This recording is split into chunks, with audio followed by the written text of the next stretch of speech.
Bonjour, merci beaucoup. Je vais vous présenter, donc on va discuter des fractures de fatigue. Alors j'ai pris deux types de fractures de fatigue les plus fréquentes, qui sont le tibia et la fracture de base du cinquième méta, qu'on appelle fracture de Jones, et dont on entend parler beaucoup actuellement, parce que Neymar a ça depuis maintenant quelques mois. Alors on va commencer d'abord par la fracture du tibia, étude qu'on avait faite à la Pitié-Salpêtrière entre 1997 et 2017 sur 24 patients. C'est quand même pas des pathologies très fréquentes. Alors déjà, tout d'abord, c'est qu'est-ce qu'une fracture de fatigue? Et ça, c'est vrai pour tous les os qui sont touchés. Alors d'abord, c'est une analyse des matériaux, une résistance des matériaux qui sont soumis à des contraintes. Il y a une déformation du matériel, et qui là, en l'occurrence, est de l'os, avec des forces exercées. Et on va le voir après, qu'il y a des déformations élastiques, plastiques. On voit ça en fonction de la contrainte qu'on a sur le matériel, en particulier sur l'os. On a soit une contrainte faible et on va avoir une déformation élastique, donc réversible, soit on a une déformation plastique et dans ce cas-là, elle est non réversible, soit on est au-delà du seuil et on arrive à la rupture et donc, dans notre cas, à une vraie fracture. Ça, c'est encore une fois bien expliqué par une analyse mécanique où on arrive à un moment à une zone de rupture. Après, si on regarde le phénomène de fatigue d'un matériel, on s'aperçoit qu'il y a des contraintes répétées inférieures au seuil de rupture. C'est là où on va avoir la fracture de fatigue. C'est-à-dire qu'on n'est pas dans la zone de rupture, on est juste en dessous, mais avec des contraintes multiples.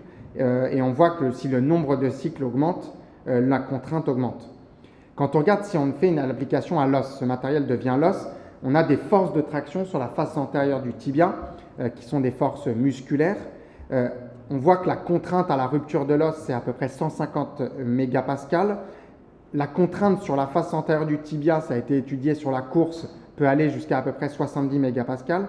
Et on s'aperçoit qu'on a des microfractures pour contrainte aux alentours de 85 mégapascales. En fait, les fractures de fatigue se comprennent bien par la physiologie osseuse. C'est qu'en fait, l'os, c'est quoi? C'est un remodelage osseux qui est permanent entre les ostéoblastes et les ostéoclastes. Et en fait, la fracture de fatigue se crée parce qu'on a plus d'ostéoclastes que d'ostéoblastes qui vont fonctionner. Et donc, on a un déséquilibre entre cette formation et cette résorption qui aboutit, quand la capacité de remodelage est dépassée, à une fracture de fatigue. Donc la définition de la fracture de fatigue, c'est une anomalie qui est localisée du remodelage osseux sur un os sain. Et là, on sait dans l'organisme, on sait que sur les os, on a des zones prioritaires qui sont le tibia, la fracture du méta, il y a l'os naviculaire également. Voilà, donc c'est une contrainte qui est répétée, qui est inférieure à la contrainte de rupture.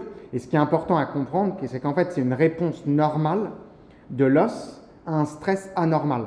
Donc en fait, ça se voit chez qui? Ça se voit très souvent chez les sportifs de haut niveau, chez les gens qui ont un surentraînement. Bon, l'historique, je vais passer rapidement, donc ça date du 19e siècle. La fracture de fatigue antérieure du tibia, il y a des facteurs de risque. Alors il y a des facteurs de risque intrinsèques sur lesquels on ne peut pas jouer, qui sont l'âge, le sexe, la taille. Après, il y a la masse musculaire faible, il y a l'alignement squelettique, il y a la cinématique articulaire, il y a la géométrie du tibia, pour les tibias qui sont de petite taille, et également liés aux facteurs menstruels. Après, il y a les facteurs extrinsèques, et c'est sur cela qu'on va pouvoir jouer, qui sont la charge d'entraînement importante, qui sont la dureté du terrain, qui sont le matériel, le sauçage, le tabac, les troubles alimentaires. Et après, alors il y a une chose qui est très importante, c'est la carence en vitamine D. Et on voit que quand on voit des patients qui ont ce type de fracture, peu importe le site, quand on leur dose la vitamine D, on s'aperçoit qu'ils ont une vitamine D très basse. Et ça, c'est extrêmement intéressant. Alors après, je vais vous montrer dans l'étude qu'on a faite qu'on n'a pas de lien statistique parce qu'on a peu de patients et que ce n'est pas une pathologie très fréquente. Mais c'est clair qu'au quotidien, dès qu'on les voit en consulte, on s'aperçoit qu'ils sont sous-dosés. Alors après, on compare avec d'autres patients qui n'ont pas ça et qui font du sport. Il y a aussi de nombreux patients sous-dosés. Donc c'est là que c'est difficile d'établir le diagnostic. Mais c'est vrai qu'à chaque fois qu'on avait une fracture de fatigue, on avait très souvent une carence en vitamine D. Alors le diagnostic, il est simple. Alors attention, c'est toujours les diagnostics différentiels. Le diagnostic, il est simple, c'est quoi? C'est un patient qui a mal depuis plusieurs mois et qui va vous dire, quand on palpe la face antérieure du tibia, boum, il va avoir mal à un endroit bien précis. Attention, toujours bien examiner le côté contralatéral, parce que c'est très fréquent que ça soit contralatéral. On examine, ils ont mal. Alors, ils ont mal à un endroit ou parfois sur une zone. Parce qu'on s'aperçoit que parfois la fracture de fatigue, elle est très bien nette, précise à un endroit du tibia. Et que parfois, on a des atteintes en barreau d'échelle. C'est-à-dire qu'on s'aperçoit que l'atteinte, elle est étendue sur 5-10 cm. Alors Jean-François, souvent je demande à Jean-François Naouri, qui est radiologue, de les repérer la veille de la chirurgie en scanner pour voir exactement où se trouve la fracture et pour pouvoir aborder, on va le voir chirurgicalement au bon niveau. Donc on fait souvent des repérages préopératoires. L'imagerie, c'est très souvent la radio, bien sûr, toute simple, de profil, ou si on veut aller en complément, on demande un scanner. Après, les autres examens sont moins pratiqués et souvent pour les diagnostics différentiels. Qui sont quoi? Qui sont la périostite.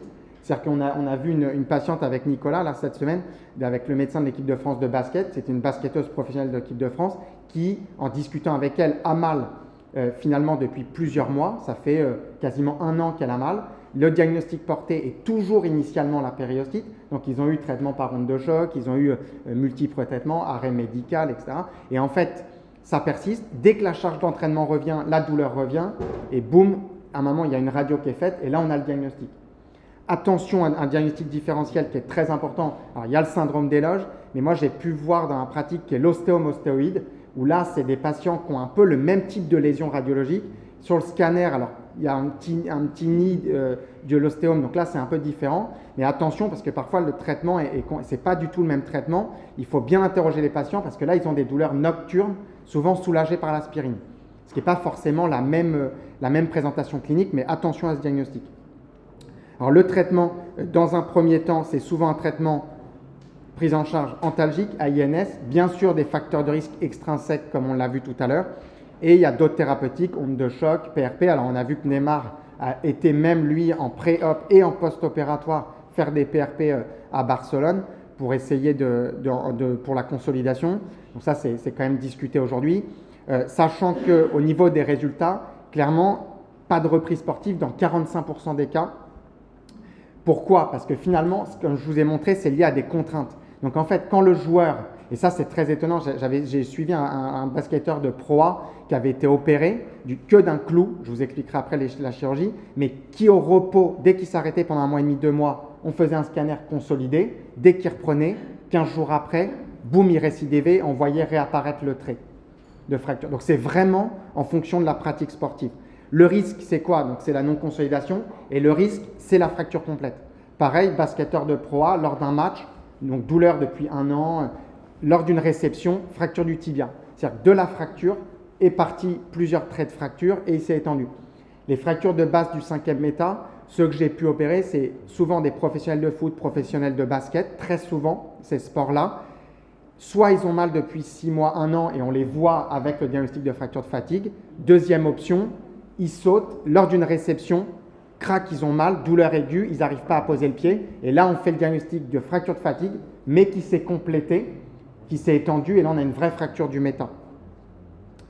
Le traitement, il est le plus souvent chirurgical, dès qu'on veut avoir cette pratique sportive de haut niveau. Le choix, on a quoi aujourd'hui? Alors je vous le montre à gauche, on a l'ostéosynthèse par un clou, c'est-à-dire qu'on met un enclouage centromédulaire.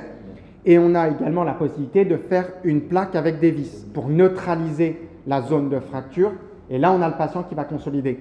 Aujourd'hui, dans la pratique, ce qu'on fait, moi, ce que je fais personnellement, c'est que je fais les deux associés. Je mets le clou avec un alésage fort du tibia à l'intérieur, plus la plaque de neutralisation associée à une greffe. C'est-à-dire que le tissu osseux que je prends lors de l'alésage du clou, je le prends et je viens le mettre au niveau de la zone de fracture. Donc, c'est enclouage, plaque, décortication et greffe. Et on a vu, on le verra par la suite, que c'est les meilleurs résultats. Alors les fractures de fatigue, c'est quoi? C'est bien sûr une pathologie du sportif qui a plusieurs sites et que la fracture de fatigue antérieure du tibia, c'est surtout des sports de saut et bien sûr dans le haut niveau, mais ça peut vraiment impacter le niveau sportif. On a vu avec Nicolas cette semaine la joueuse, elle s'arrêtait en permanence. Et c'est ça en pratique. J'ai opéré une volleyeuse là, qui joue à Cannes. C'est pareil, c'est une saison en dents de scie. Elle s'arrête, elle reprend, elle s'arrête, elle reprend. Alors l'étude qui avait été faite, je vais vous montrer rapidement les résultats. C'était surtout sur la reprise du sport après ce type de traitement chirurgical. C'était une étude sur 24 patients. Les données étaient recueillies sur des dossiers médicaux et après éventuellement des appels, des mails donc au niveau téléphonique ou mail. On évaluait la fracture sur quoi? Bien sûr, c'est juste sur une radio de profil. Les résultats, il y avait 24 patients. Vous avez vu, c'est des jeunes, essentiellement des joueurs professionnels, et des sports les plus représentés, c'était le foot, l'athlé et le basket, dont un célèbre qu'on avait opéré plusieurs fois quand j'étais à Pied-Salpêtrière, qui est Teddy Tomgo, qu'on avait opéré de plusieurs récidives. Le traitement qui a été fait, c'était initialement des enclouages, ensuite des enclouages plus un petit abord décortication, ensuite il y a eu décortication plus on apportait de l'os, on faisait une greffe, et on s'est aperçu que le traitement final, et aujourd'hui qui fonctionnait bien avec des meilleurs résultats, c'était d'y associer en plus une petite plaque. Et la plaque, en fait, dans toutes ces fractures-là, ça permet de neutraliser la fracture, qui est plus de contrainte et donc de consolider. Globalement, la reprise de la course à pied, c'était 3,6 mois. La reprise du sport, c'était 6,6 mois. La reprise de la compétition, c'était aux alentours d'1 an. Et de même niveau, c'était aux alentours de 13 mois. Ça, c'était toutes les chirurgies confondues. Et on sait qu'aujourd'hui, les résultats ont franchement diminué par rapport à la chirurgie qu'on fait et aux plaques qu'on met, où là, aujourd'hui, on peut les faire reprendre plus rapidement. Alors, en fonction du niveau sportif, on voit que la reprise du sport est bien plus importante et bien plus rapide chez les professionnels. Et le retour au niveau antérieur est bien plus rapide. En fonction de l'atteinte corticale, et ça c'est important, c'est qu'on s'aperçoit que si l'importance de la fracture, on doit la gérer en préopératoire et la voir dans le pronostic, quand il y a une moins de 50% ou plus de 50% de la corticale touchée, on sait que le sport sera repris plus rapidement si on a moins de 50% de cette corticale. En fonction du traitement réalisé, je vous l'ai dit, quand on associe le clou et les plaques, décortication greffe, on a des résultats plus rapides en termes de reprise du sport et c'est la chirurgie qu'on fait aujourd'hui. En fonction de l'atteinte corticale, je vous l'ai dit, on a une reprise du sport qui est plus rapide, mais on a aussi une consolidation radiologique plus rapide. Et en fonction du traitement chirurgical, encore une fois, je vous le montre bien là, que ça va quand même beaucoup plus vite quand on associe les différents traitements. Le résultat fonctionnel sur les 19 patients recontactés, on s'aperçoit que dans 70%, il y avait des bons ou excellents résultats. Et aujourd'hui, avec la chirurgie qu'on pratique, on a encore de meilleurs résultats avec globalement une bonne satisfaction. Les complications, il y avait peu de complications. Alors, ce qui peut se voir, c'est une complication sur la gêne du matériel. Ce qu'on dit aux patients, c'est quand est-ce qu'on enlève le matériel? On l'enlève en fin de carrière. Ça ne sert à rien de l'enlever avant parce que de nouveau, les contraintes, il y aura de nouveau une récidive. Donc, on l'enlève à la fin de la carrière. La discussion, donc c'est une série importante d'opérer, mais finalement qui n'est pas très importante, 24 patients, parce que c'est quand même une pathologie qui est rare. Les points faibles, c'est qu'effectivement, il y avait, donc je vous l'ai dit, un petit effectif, donc on manque de puissance statistique et un biais de mémorisation, parce qu'il y avait des patients qui avaient été opérés en 97, mais qui quand même se souvenaient globalement bien de leur pathologie. Alors là, on va passer, ce que je vous expliquais, c'est la vitamine D. La vitamine D, aujourd'hui, on sait que c'est un facteur très important à prendre en compte, mais aujourd'hui, pas de relation statistique significative. En conclusion, donc, je vous ai dit, la reprise du sport, on peut annoncer que le patient va reprendre dans des délais aujourd'hui un peu plus courts. Globalement, là, on est aux alentours de 5 mois à reprise à plein régime avec tous les traitements que je vous ai évoqués. Le traitement médical, il est souvent en échec quand le patient va reprendre une activité sportive importante. Mais la tendance, je vous ai dit, à une reprise plus rapide quand le patient est à haut niveau, une atteinte corticale qui est moins importante et un traitement complet. Juste un mot sur la fracture de fatigue de la base du 5e métatarsien, qui aujourd'hui, je vous l'ai dit, c'est vrai qu'on en parle beaucoup avec la chirurgie qu'a eu Neymar. Le diagnostic est globalement le même que la fracture de fatigue du tibia, sauf que la zone, c'est au niveau de la base du 5e méta. Le traitement est exactement le même, sachant que moi, dans ma pratique, je vois quasiment plus de gens qui arrivent avec des douleurs chroniques qui se sont fracturés, qui ont complété la fracture, que de gens qui sont en chronique. Alors, le plus souvent, c'est des sportifs de haut niveau. Le traitement, il y a 2 types de traitements. Donc, qui a longtemps été pratiqué là où j'étais avant à la Pied-Salpêtrière, ce qu'on appelle le vissage en compression. Et c'est ce qu'a eu Neymar au Brésil.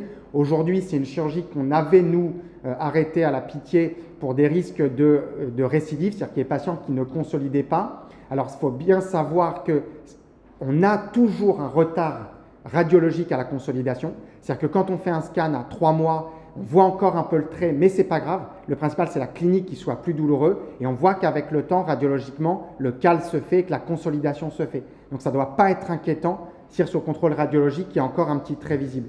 Et là, vous voyez à droite, c'est le traitement que nous, on fait aujourd'hui. Plaque, vis, avec 4 vis, donc 2 de part et d'autre du foyer de fracture, et qui, ça, marche très bien. C'est un papier qu'on est en cours de publication sur 28 patients. Là, on l'a soumis en présentation à congrès. Il y a 27 hommes, une femme, 23 pros. Donc, c'est quand même, je vous l'ai dit, c'est surtout les pros. Les sports sont globalement les mêmes que la fracture de fatigue du tibia. Il y a 22 patients qui ont été plaqués et 6 vissages. Et on voit qu'il y a eu 2 échecs de vissage des patients qui ont été repris. On voit à droite, là, c'est une vis, mais ce n'est pas très logique mécaniquement de mettre une vis en plein milieu. Ce n'est pas logique. On s'aperçoit que c'est des fractures de contrainte. Et donc, ce n'est pas logique de mettre une vis centromédulaire. Il faut une stabilisation de la fracture. Et donc, la plaque est beaucoup plus cohérente mécaniquement. La reprise du sport dès les consolidations 6 à 8 semaines. Moi, personnellement, je les plâtre pendant 6 semaines avant la reprise d'appui. Ils ont une reprise progressive. Et globalement, avec ce type de traitement, on a une reprise de la course à 3 mois, reprise du sport initial à 4 mois. Et on a des scores à OFAS en particulier, ce qui est un corps de cheville qui a été établi pour eux, qui est à 80%, ce qui est très bon résultat. On enlève, et ça on peut être, mais beaucoup la question c'est est-ce qu'on met une plaque, est-ce qu'on sera gêné par le matériel? Il y a très peu de gêne sur le matériel. Il y a eu une plaque enlevée sur les 23 patients opérés, donc c'est très peu. Et globalement, moi les patients que je vois et que je suis, on n'a pas de gêne sur le matériel et ils font leur carrière. Aujourd'hui, j'ai encore des patients qui sont en Pro A et qui jouent sans problème. Voilà, merci beaucoup de votre attention.